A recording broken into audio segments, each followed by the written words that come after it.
এই পাড়া থেকে ও পাড়া খবর হয়ে যায়, প্রত্যেকের বাড়িতে বুঝতে লেগে যায় আমার সন্তানটা কোথায় চলে গেল, আমার সন্তানটা কোথায় চলে গেল। এখানেই খেলা করছিল, এই পাশটায় দাঁড়িয়েছিল, আমার সন্তানটা কোথায় গেল বাবা। ওই সময় মায়ের মনটা অন্তরটা ভেঙে যায়, ওই সময় মায়ের অন্তরটা ভেঙে যায়। ওই সময় মা পুলিশ প্রশাসন সাহায্য নিতে শুরু করে, আত্মীয় স্বজন ভাই ব্রাদারের কাছে কল করতে লেগে গেল। আমার সন্তানকে পাওয়া যায় না।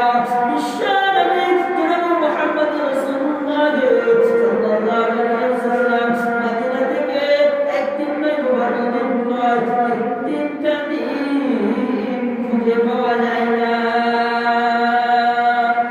কোনো বাচ্চা তার মায়ের বুকে দুধ খায় না, তাতে বলি পাগল হয়ে গেল রে বাবা। এই সময় আমার ফারুক সিদ্দিক রাদিয়াল্লাহু তাআলা এদিনদের গলায় ছুঁয়ে ধরে বলে স্বামী কোথায়।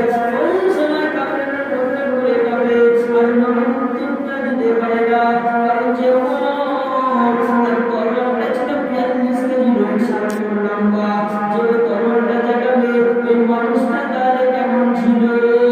আবু বকর সিদ্দিক রাদিয়াল্লাহু তাআলা বলছেন ভাই একটু সন্দেহ করো, একটু মক্কার বাইরে গিয়ে খুঁজে আসি। খুঁজতে খুঁজতে খুঁজতে খুঁজতে পৌনে ৩ কিলোমিটার দূরে গিয়ে দেখে একটি চারটে সালাম বলে পাহাড় আছে। এই পাহাড়ের মাঝে গিয়ে দেখে একটি রাখালদার কিছু পশু নিয়ে বসে আছে।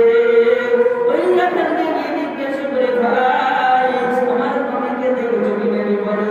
না না না আপনার নবীকে দেখি না, আপনার নবীকে চিনি না, কিন্তু একটা পাগলের পাহাড়ের উপর পড়তে গিয়ে আমার এই পশুগুলো একদিন নয় দুদিন নয় আজ ৩টা দিন ধরে কিছু খাই না, কিছু অন্য মুখে যায় না। ৩ দিন ধরে অজরটা রেখে যায়, ৩ দিন ধরে পাড়ের দিকে নিয়ে যেতে পারি না।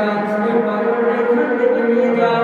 আবু বকর সিদ্দিক রাদিয়াল্লাহু তাআলা বলেন যে পশুর মায়ায় পড়ে, যে পশুরা যে পাগলের মায়ায় পড়ে দিন খানা চলে গিয়েছে, এ দয়ার নবী রহমতুল্লাহ ছাড়া আর কেউ হতে পারে না।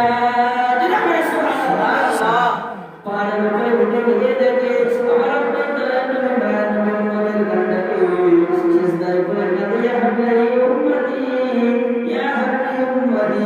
আমার উম্মতের কি হবে, আমরা সে আজকে উম্মত হব কেটে কে ফেলে